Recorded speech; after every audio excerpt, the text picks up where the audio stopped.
And as promised, we are back with Dr. Kathy Rollo. Of course, you're superintendent of Lubbock ISD. Good morning, Dr. Rollo. Good morning. Happy New Year. You too. I'm telling you, as I was telling you off mic, it seems like it wasn't a month ago you were sitting around here telling us that, hey, school is going to start tomorrow. I know. And, hey, you're back telling us, hey, school is going to start tomorrow. It starts today, actually. It does. It does. We've got so much to talk about. We got to jump right into it. Of course, on the very front page of the paper today, the Lubbock Independent School District's period to request a school transfer, notably to the new Commander William C. Willie McCool Academy, will open Wednesday. Yes. So our transfer process begins tomorrow morning at 8 o'clock. You got one day? No. The transfer window is open from beginning tomorrow through January the 24th. And they would be able to transfer to the McCool Academy? So that is one option that parents will have for 6th and 7th graders if they're interested in attending the new McCool Academy. We are so excited about this new opportunity in Lubbock ISD. It's true. It's going to be a lottery system, right? Yes, it will be a lottery system. We have 200 seats available for 6th graders and 200 for 7th graders. And how many do you anticipate will request a transfer? Well, our goal is to fill those 200 seats for each grade level. So, well, let me ask you this. This is going to be what is it? Is it a magnet school or a charter magnet school? It's a magnet school. Right, magnet school. So, but it's very specific from what you've said in the past. So, if your child is looking to go to a magnet school, y'all have multiple magnet schools. What child would be looking to go to the McCool magnet school? And actually, just to clarify, this will only be our second true magnet school, because the definition of a magnet school is actually a school that does not have an attendance boundary zone. So Talkington School for Young Women Leaders is currently our true only magnet. Now, we have lots of specialty schools, schools that do have an attendance zone, but also offer a specialized program. Define attendance zone. A boundary in the district within students are zoned okay. You're to talking attend about a zone, a physical zone. Yes. Okay. So a transfer allows you to go to a school that is outside of your attendance zone or attend one of our two magnet schools, which would be Talkington and the new McCool Academy. And the McCool Academy is actually going to be a STEAM academy. It will use a science, technology, engineering, arts, and mathematics-based curriculum, but also it will look a little different than a traditional middle school in that the teachers will work collaboratively to design learning experiences that are more integrated rather than separate learning experiences in the content areas. Okay. Yeah. Well, also, today is January 7th, and you're scheduling a safety meeting at Coronado High School.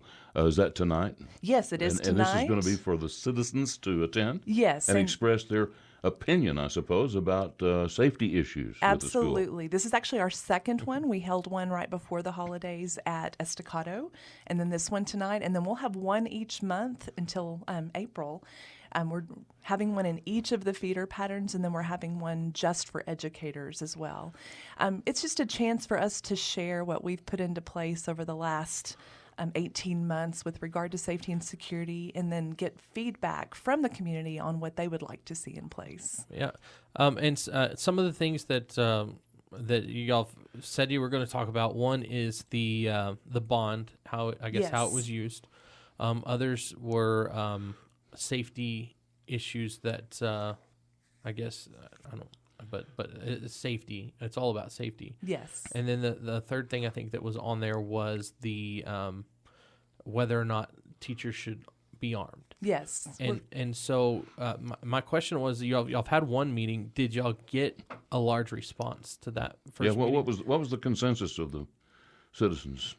With regard to arming teachers, it was actually rather mixed. Yeah.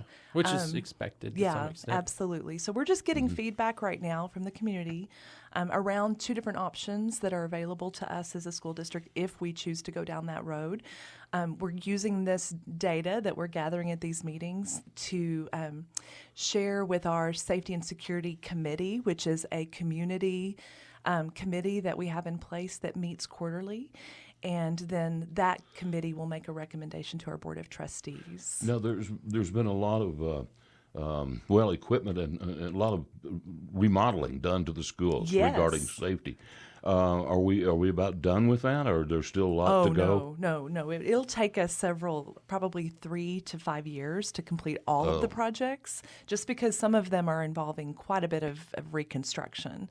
One of the things that is happening right now, though, are the new PA systems. We're getting those in place. Those have started already. In all the schools? Yes, brand new PA systems that are two-way communication. So when you go up to the door, you talk to the principal's Well, office? that's actually just the... Or through the just teachers to the principal's Yeah, office? that's the access points. But we also are installing new PA systems in all of our classrooms. So that teachers can also, right now, the old systems, the principal has to push a button and communicate with the school in one location. This allows more mobile communication, and then also two-way communication is a big part of that. Teachers can communicate with the office if there's an issue in their classroom. So this is really going to enhance our ability to communicate faster. It can also apply to safety. So have y'all? I'm sure it's very expensive, so it might not even be feasible. But have y'all looked into locking doors? In other words, if there's some kind of lockdown where some incident is happening, where you can actually lock the doors for the teachers, so the teachers don't have to do that themselves. We actually are keeping classroom doors locked right now, Okay. They and just so always locked. that's just an expectation that we put into place a year and a half ago. Okay. So our teachers keep the classrooms locked while they're teaching during the day. So I've got a question. I guess it's Smiley Wilson. Yes. For the rest of the semester is going to a clear bag policy. What has been your response to that? Well, we actually are passing them out this morning, and so we haven't. The only responses we've had are just what we had we had made that announcement the Friday we were leaving for the semester. So we haven't had feedback yet, but we definitely feel like, based on the incidences that we had right before the holidays, we need to do something different, and so this is something we're going to try. So Is this something the school is providing these bags? Yes. Yes. Is this something that other schools have done in the past? Other schools in the nation have done, not in Lubbock ISD. No, we do have a clear bag policy at our Plains Capital Park.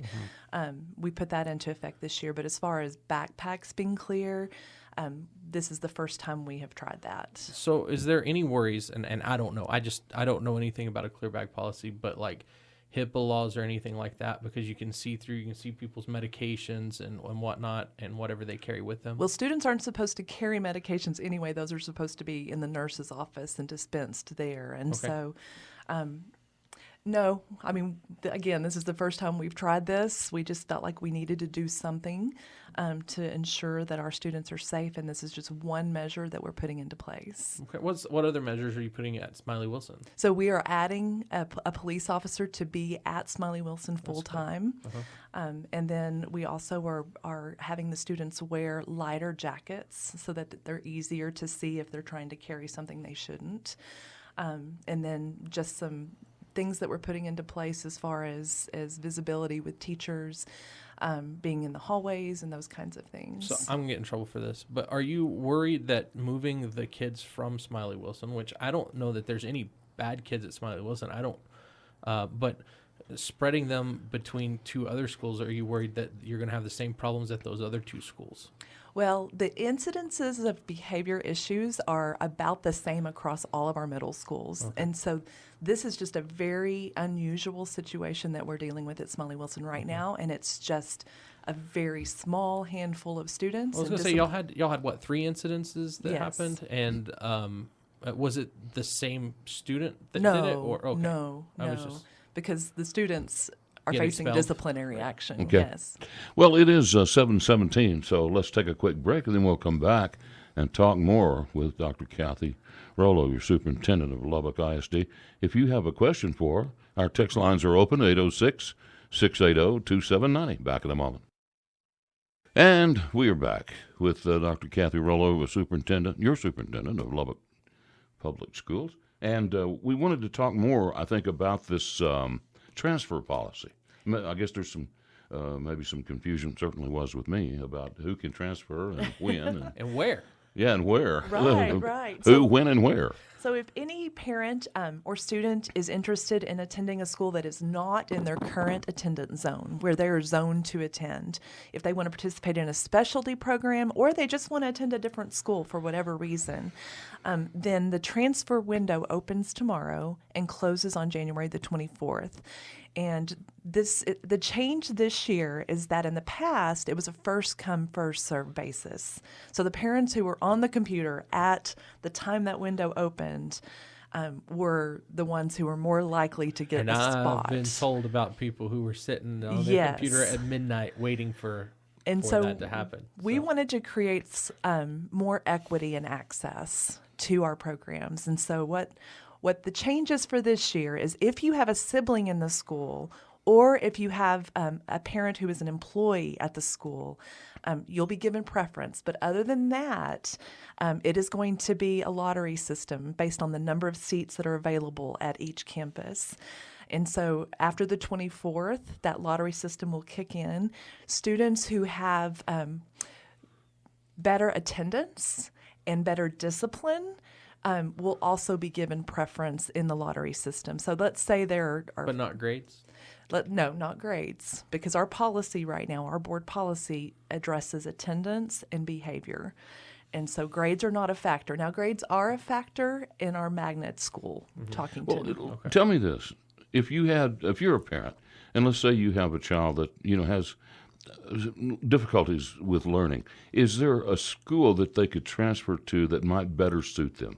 Well, we have lots of specialty that teaches programs. differently. Yes. Well, according to what their problem is with Right. learning. Yeah. So we've talked about the McCool Academy already, but that definitely is going to meet the needs of certain types of students who really like to learn in a more hands-on, Visual way, interdisciplinary way, or kinesthetic, hands-on, where they're actually doing things with their hands and solving real-world problems. And so my middle son would have thrived in that school. My older son learned very well with the traditional way, as well as my youngest, but my middle son would have really thrived at McCool Academy. But we also offer several specialty programs throughout the district. In fact, each feeder pattern has a different specialty program. So we have the Project Lead the Way in the Monterey feeder pattern, which is an engineering program. It's an elective classes in middle school and high school, but at the elementary schools, all students participate in that. Coronado has a STEAM focus already throughout that feeder pattern. McCool's just another option. Lubbock High, we have the IB program, International Baccalaureate program, that's available to families. And then Estacado, we've talked about this in previous shows, but we have our early college high school program with Texas Tech University at Estacado. And so we offer some great programs, and so there's something for every student in Lubbock ISD. Yeah. Yeah. And then you also have the programs with the what is it, the career preparedness program? Yes, and that is available to all of our students. Right. We're actually expanding our middle school options with CTE programming, and then all of our high school students have access to our programs at the ATC. Well, but do different schools have different programs at the schools themselves? I mean, the ATC has more of the advanced, I guess, programs. Yes. But I think your normal schools have some of the lower parts of those programs. So right? the principal courses and the early level courses are at all of our high schools. The only ones right now that only some students have access to are the agriculture programming. Right now you have to go to Coronado or Monterey. That is going to change when we build our new agri-STEM complex. And so we want all students to have access to agriculture classes. When are y'all building that? That's the last thing that's on our bond project list. So probably within the next 4 to 5 years. So what is that going to be? I for some reason, I don't remember this. So right now our agriculture facilities are basically a place where we can do our stock shows, and it's a pretty small facility, so that needs to be expanded, as well as barns for the animals, and then we have a farm. But we want to offer much more. Well, again, we are out of time. And there's a lot more questions that we wanted to cover too, but we will next month. That sounds like a great idea. Always glad to have you out. Well, thank you for having me. I truly appreciate it. Okay, thank you, Dr. Rollo, your Lubbock ISD Superintendent of Schools.